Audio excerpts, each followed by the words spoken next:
ఇది కేవలం సమాచారంగా మాత్రమే భావించండి. వైద్య నిపుణులను సంప్రదించండి. గట్ హెల్త్ అంటారు. గట్ బ్యాక్టీరియా అంటారు. గట్ హెల్త్ బావుంటేనే ఏదైనా అనేసి మనము వింటూనే ఉన్నాము. అసలు ఒక మంచి వివరణ కావాలంటే అసలు గట్ హెల్త్ అంటే ఏంటి? మనిషి యొక్క ఆలోచన గానీ, ఆరోగ్యం గానీ 2 కూడా గట్ హెల్త్ మీదే ఆధారపడి ఉన్నాయి.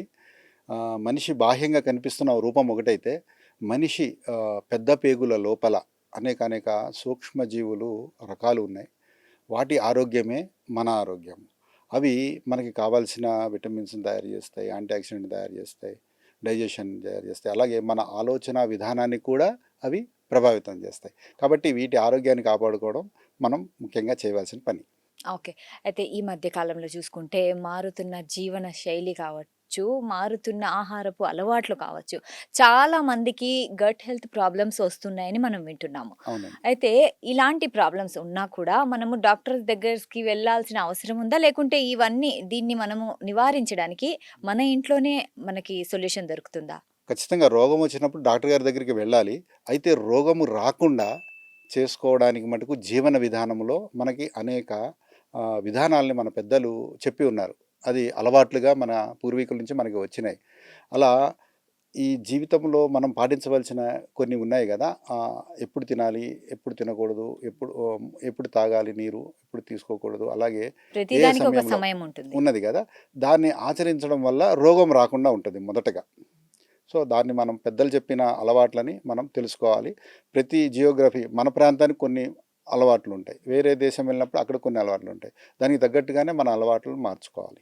ఓకే. అయితే మనం అంటే ఆ రోగం రాకముందే మనము దాన్ని ముందుగానే రాకుండా మంచి ఆరోగ్యపు అలవాట్లు తీసుకోవాలి అనేసి మీరంటున్నారు. అయితే ఏ సమయాల్లో భోజనం చేయాలి ఒకసారి ఎక్స్‌ప్లెయిన్ చేస్తారా? మనము పొద్దున పూట బ్రేక్‌ఫాస్ట్ తినడం లేదే అల్పాహారం అనే పదాన్ని వాడుతున్నాము. పొద్దున పూట మనం తీసుకోవాల్సింది పులిసిన ఆహారం. మన తరతరాలుగా మన పెద్దలు తీసుకున్నది కూడా అదే. ఏదో కొందరికి అది పడకపోవచ్చు కానీ 90% అందరికీ పులిసిన ఆహారం అంటే మజ్జిగ అన్నం కావచ్చు, అంబలి కావచ్చు, చద్దన్నం అంటారా? చద్దన్నము. ఇది ముఖ్యము మనకి. ఎందుకంటే మన పెద్ద పేగుల్లో ఉన్న సూక్ష్మజీవులకి అవసరమైన ఆహారాన్ని కూడా ఇవి అందిస్తాయి. ఓకే. ఎప్పుడైనా మనం చూడండి అన్నం వండినప్పుడు ఆ అన్నం నుంచి వచ్చే క్యాలరీస్ ఒక తీరుంటాయి. వాటిని మనం నీళ్ళలో నానబెట్టినా లేదా కుండలో పెట్టినా దాంట్లో అరిగే గుణం అంటే మొత్తం స్టార్చ్ అరగదు. కొంత రెసిస్టెంట్ స్టార్చ్‌గా మారుతుంది. ఇట్లాంటివి ఉండడం వల్ల అటువంటి ఆహారాన్ని పొద్దున తీసుకోవడం వల్ల అవి కార్బోహైడ్రేట్స్ రూపంగా ఉన్నప్పటికీ కొంత అరగని పదార్థం అందులో ఉంది. అదే ప్రోబయోటిక్స్ అంటున్నాం మనం. ప్రీబయోటిక్స్ అంటున్నాం. అది పెద్ద పేగుల్లోని సూక్ష్మజీవులకి ఆహారంగా ఉపయోగపడుతుంది. దాన్ని డైట్ ఫైబర్‌గా మనం రకరకాల రూపాల్లో తీసుకోవాలని చెప్తున్నారు గదా! అది సింపుల్‌గా మనకి ఇటువంటి ఆహారం ద్వారా వస్తుంది. ఓకే. అయితే చద్దన్నం తినడం మంచిది అంటున్నారు కదా! అయితే మంచిది. చద్దన్నం తయారు చేసే సరైన విధానం గురించి చెప్పండి. చద్దన్నం అంటే చాలామంది ఒక అలవాటు ఏమనుకుంటారంటే, రాత్రిపూట అన్నంలో పాలు పోసి తోడుపెట్టి పొద్దున్నే తినడం అని అనుకుంటారు. అది ఒక విధానము. అది దద్దోజనం లేతే అదొక విధానము. అయితే ఇది శారీరక శ్రమ బాగా ఉన్న వాళ్ళకి ఇది అనుకూలం. అంటే ఏదైనా పొలం పనులకెళ్తా అలా చేయడము అవసరం. అలాగే పొద్దున్నే వంట చేయడం కష్టం గదండీ! పొలం పనులకెళ్ళిపోవాలి. అవును. అప్పుడు వండడం ఇయన్నీ కష్టం గదా! ముందు రోజు వండిన ఆహారాన్నే మనకి ఇట్లా చేసుకునే అలవాటు మన పూర్వం ఉన్నది. అయితే ఇప్పుడు నగరీకరణ వల్ల అందరికీ అటువంటి శారీరక శ్రమ లేదు. మానసిక శ్రమ ఉండొచ్చు గానీ, శారీరక శ్రమ అయితే అంత లేదు కాబట్టి, వారు చద్దన్నాన్ని ఎలా జేసుకోవాలంటే, ముందు రోజు రాత్రే అన్నాన్ని వండుతారు. వండిన దాన్ని నీళ్ళల్లో నానబెడతాం ఒక పద్ధతి. లేదా దాన్ని క్లాత్‌లో కట్టడం. అంటే గాలి తగిలేటట్టుగా దాన్ని పెట్టడం ఒక పద్ధతి. లేదా ఒక కుండలో. ఏదైనా ఒక విధానం ద్వారా రాత్రిపూటే అన్నాన్ని వండేసేసి దీన్ని ఇలా పెట్టాలి. పొద్దున దాన్ని మజ్జిగతో కలిపి తినాలి. ఇది ఇప్పుడు అర్బనైజేషన్‌లో ఉన్న వారికి ఇది అనుకూలమైన విధానం ఇలా తీసుకోవడం. దాంతో పాటు వారు ఉల్లిపాయ తీసుకోవచ్చు. లేతే కొన్ని తొక్కు పచ్చళ్ళుంటాయి కారం లేకుండా. ఆ! అలాంటివి నిమ్మకాయ గానీ, ఉసిరికాయతో గానీ ఉన్నవి. ఇట్లాంటి ఆహారాన్ని వాళ్ళు రుచి కోసం తీసుకోవచ్చు.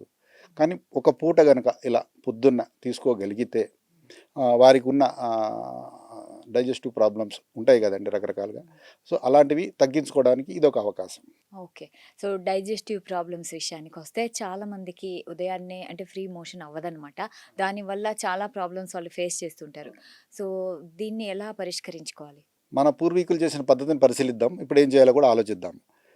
పూర్వీకులైతే మనకి 3 నెలలకోసారి సునాముకి ఆకు ఎక్స్‌ట్రాక్షన్ అంటే దాన్ని డికాక్షన్ లాగా తీసుకొని దాన్ని పరగడుపున తాగడం అనేది ఒకటి చేసేవాళ్ళు. ఇంకా ఆముదం, ఆముదాన్ని కూడా ఇచ్చేవాళ్ళు అయితే సార్ పిల్లలకి. ఆముదం అంటున్నారు గదా! ఆముదం ఎంత క్వాంటిటీలో తీసుకోవాలి? ఆ! ఆముదము తీసుకునే డోస్‌ని బట్టి కూడా అది పనిచేసే తీరుంటుంది.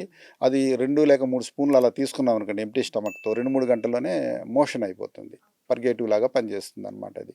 అయితే అది 2, 3 నెలలకోసారి చేయాల్సిన పని. హ్మ్. అయితే ఇప్పుడు కొందరికి డైజెస్టివ్ ప్రాబ్లమ్స్ తగ్గించుకోవాలంటే ఇట్లా గాకుండా రాత్రిపూట డిన్నర్ అయిపోయిన తర్వాత దాన్ని ఒక అర స్పూన్ ధనియాల పొడికి, ఒక పావు స్పూన్ అంత ఆముదం కలిపేసేసి ఒక చిన్న ఉండలాగా చేసి దాన్ని డిన్నర్ అయిన తర్వాత తీసుకున్నారనుకోండి, తీసుకుంటే మార్నింగ్ ఫ్రీ మోషన్ అవుతుంది. సో ఫ్రీ మోషన్ అవుతుందో పాటు గట్ హెల్త్ కూడా ఇంప్రూవ్ అవుతుంది. అయితే దీర్ఘకాలికం చేయొద్దు. వారంలో ఒక 4, 5 రోజులు చేసిన తర్వాత మళ్ళీ ఆఫ్ చేసేసి మళ్ళీ ఎప్పుడైనా సమస్య ఉన్నప్పుడు దీన్ని ఇలా చేసుకోవాలి. ఓకే. సో, ఇలా ఆముదం తీసుకుంటే చాలా అవునండి. మంచిది. ఈవెన్ అవునండి. పిల్లలకు కూడా ఇవ్వచ్చా? ఖచ్చితంగా ఇవ్వచ్చండి. పిల్లలకి ఇవ్వచ్చు. వాళ్ళ డైజెస్టివ్ ప్రాబ్లమ్స్ ఉన్న బెల్చింగ్ సమస్యలు, తేన్పులు ఉంటాయి, కడుపు ఉబ్బరం ఉంటుంది. ఇలాంటి వాళ్ళందరికీ ఖచ్చితంగా ఇది చేసుకోవచ్చు. అయితే మీరు చెప్పినట్లుగానే కొంతమందికి ఉదయం లేవగానే వాళ్ళకి అంటే బ్లోటింగ్ ప్రాబ్లమ్స్ అవన్నీ ఉంటాయి. సో, దీనికి ఏంటి కారణం అంటారు? సో దాన్ని గమనిస్తే వారు తీసుకునే ఆహారాన్ని ఒకసారి పరిశీలించుకోవాలి వాళ్ళు. ఏమేమి ఆహారాన్ని తీసుకుంటున్నారు గత కొంతకాలంగా. ముఖ్యంగా పొద్దున సమయంలో ఎటువంటి ఆహారాన్ని తీసుకుంటున్నారు. చాలామంది పొద్దున్నే పరగడుపున టీ, కాఫీ తాగే అలవాట్లు ఉంటాయి చాలామందికి. సో ఇది రుచిపరంగా వాళ్ళకి ఇష్టం కావచ్చు, బావుంటది కావచ్చు. అయితే నేను వారిని తాగొద్దని అనట్లేదు. కానీ పొద్దున్న పూట మటుకు మజ్జిగన్నాన్ని వారు గనక ఒక 5 రోజులు తిన్నా వారికి ఫలితం తెలిసిపోతుంది. ఈ బ్లోటింగ్ లాంటివి తగ్గుతాయి. అదే కాఫీ, టీ తాగాలనుకుంటే ఏదైనా బ్రేక్‌ఫాస్ట్ అయిన తర్వాత, ఎప్పుడైనా మీల్స్ తీసుకున్న తర్వాతో తీసుకుంటే దాని ఇంపాక్ట్ తగ్గుతుంది. బట్ పొద్దున్న ఈ ఆహారం తీసుకోవడం వల్ల ఈ సమస్యలు చాలా వరకు తగ్గిపోతాయి. ఓకే. అయితే పరగడుపున కాఫీ, టీలు తీసుకోవడం అంత మంచిది కాదు. కాదు. దాని బదులు అంటే ఇలాంటి బ్లోటింగ్ సమస్యలున్నవారు కొంచెం మజ్జిగ, అన్నము ఒక 1 వీక్ తీసుకుంటే చాలా బెనిఫిట్స్ అయితే ఉంటాయంటున్నారు. ఖచ్చితంగా ఉంటాయి. ఓకే. అయితే కొంతమంది బయట ఫుడ్ ఎక్కువ తింటూ ఉంటారు. అండ్ జంక్ ఫుడ్ ఎక్కువ తింటూ ఉంటారు. ఆ! అలాంటి వాళ్ళకి ఫ్యూచర్‌లో ఎలాంటి జీర్ణ వ్యవస్థ ప్రాబ్లమ్స్ రాబోతాయి? జంక్ ఫుడ్ తిన్నప్పుడు వాళ్ళు రుచి కోసం కొన్ని కలుపుతారు. అలాగే కంటికి ఇంపు కోసం రంగులు కలపాల్సిన పరిస్థితి ఉంటది. అలాగే ప్యాకింగ్ చేసి ఉంటే గనక ప్యాకింగ్ నిల్వ ఉండడానికి కూడా ఇవన్నీ కలిపి ఉంచుతారు. ఇంట్లో అమ్మ చేసేది, భార్య చేసేదైతే, లేకపోతే వాళ్ళ ఇంట్లో వండుకు తినేదే అయితే అలా ఉండదు కదా! అవును. సో ఇది జంక్ ఫుడ్ అనేది ఎప్పుడో స్నాక్స్ లాగా రేర్‌గా జర్నీలో తినడం అనేది ఏదో సందర్భం ఉంటే అది వేరే సంగతి. తరచుగా తినేదైతే అది చేయకూడదు. పిల్లలకు కూడా అలా అలవాటు చేయకపోవడమే మంచిది. వారికి సహజంగా ఇంట్లో స్నాక్స్ తయారు చేసి ఇవ్వడము, పళ్ళతోనే రకరకాలుగా కాంబినేషన్స్‌లో స్నాక్స్ చేసి ఇవ్వడము, ఇది అలవాటు చేయాలి. అయితే మన పేగుల్లో మంచి బ్యాక్టీరియా అనేది ఉంటుంది. అంటే ప్రోబయోటిక్స్ ఉంటాయంటారు కదా! సో, అవి నేచురల్‌గా ఉన్నా కూడా కొంతమందికి చాలా రకాల సమస్యలొస్తూ ఉంటాయి. సో, కొంతమందికి ఎందుకు అవి తగ్గిపోతాయి? అంటే ఏ ఆహార పదార్థాల వల్ల ఇలా అవుతుంది? సో, మనం దీనికి సింపుల్‌గా చూస్తే డైట్ ఫైబరేనండి. మనం తినే ఆహారంలో రిఫైన్డ్ ఫుడ్ చాలా వరకు ఉంటుంది. అదే ఇప్పుడు అన్‌పాలిష్డ్ రైస్ కావచ్చు, మిల్లెట్స్ కావచ్చు, ఇవన్నీ డైట్ ఫైబర్‌గా కంట్రిబ్యూట్ చేస్తాయి మనకి ఆహారంలో. అలాగే కూరగాయలు తీసుకునే తీరు చాలా మారిపోయింది. ఇప్పుడు బెండకాయ, వంకాయ లాంటివి తినాలి ఆహారంలో. అలాగే సొరకాయ, గుమ్మడికాయ, బీరకాయ, పొట్లకాయ, నాకు తెలిసి ఇప్పటి పిల్లలు దీన్ని అంత ఇష్టపడుతున్నట్టు నాకు అనిపియదు. అలాగే ఆకుకూరలు, ఇవన్నీ డైట్ ఫైబరే. డైట్ ఫైబర్‌తో పాటు మినరల్స్ ఇస్తున్నాయి మనకి. కానీ ఇది ఆహారంలో తీసుకురావడం చాలా అవసరము. దాంతో రుచికరంగా చేసుకోవచ్చు. ఖచ్చితంగా చాలా పద్ధతులున్నాయి. అందుబాటులో కూడా లేకపోవడం ఒక బాధాకరం, ఆకుకూరలు ఈరోజు అర్బన్ ఏరియాలో. బట్ ఇంట్లో వాళ్ళు పండించుకోవడం ద్వారా దాన్ని అందుబాటులోకి తీసుకురావచ్చు. డైట్ ఫైబరు ఎక్కువగా ఉన్నది తీసుకోవడమే దీనికి సొల్యూషన్. ఓకే. అంటే గుడ్ బ్యాక్టీరియా పెరగడానికి డైట్ ఫైబర్ ఎక్కువ అంతే. తీసుకోవాలి. ఏదైతే మన మనిషి శరీరం అరిగించుకోలేదో అక్కడున్న సూక్ష్మజీవులు కొన్ని అరిగించుకుంటాయి.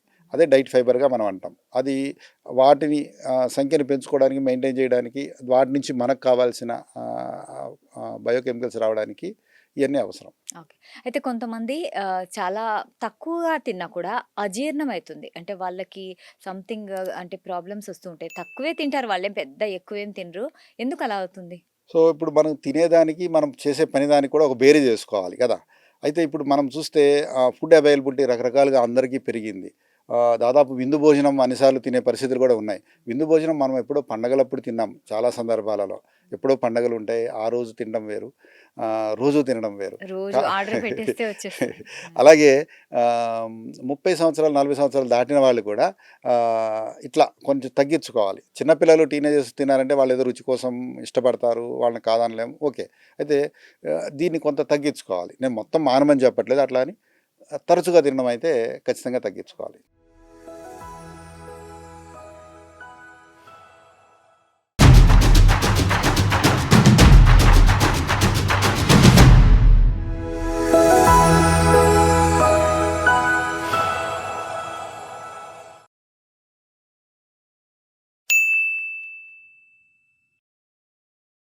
సాక్షి టీవీ ప్రసారాలను నిలిపివేయటం చట్టరీత్యా నేరం.